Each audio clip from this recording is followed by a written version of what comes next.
And, Mr. Speaker, in Cuba, Venezuela, and Nicaragua, leftist dictators refuse to follow the rule of law, circumventing or ignoring completely constitutions in order to maintain their hold in power. This practice has now spread to Bolivia, where strongman Evo Morales is taking a page from this playbook. Less than 2 years ago, in 2016, Morales proposed a constitutional referendum to eliminate term limits for presidents so that he could run for a third term. But what happened in Bolivia? The majority of the people said no. They went to the ballot box and they rejected this through their vote, through a referendum. But what did Morales do? He went to the court system that he's already rigged in his favor to seek the outcome that he desired. And sure enough, the spineless cronies granted him his wish, approved his illegitimate run for a fourth term, agreeing that this was his human right.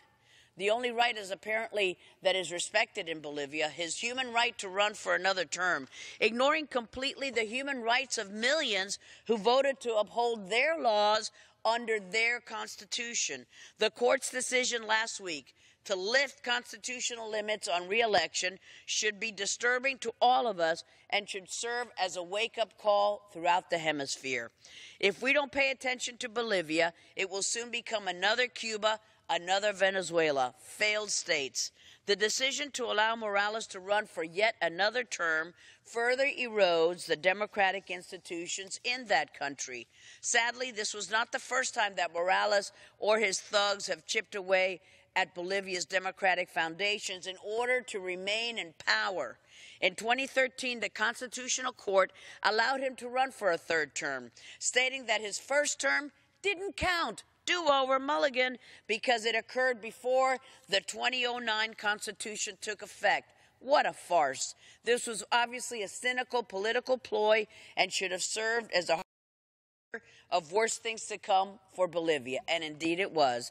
Not to mention the ruling falls outside of the court's mandate to interpret and evaluate compliance with the Constitution.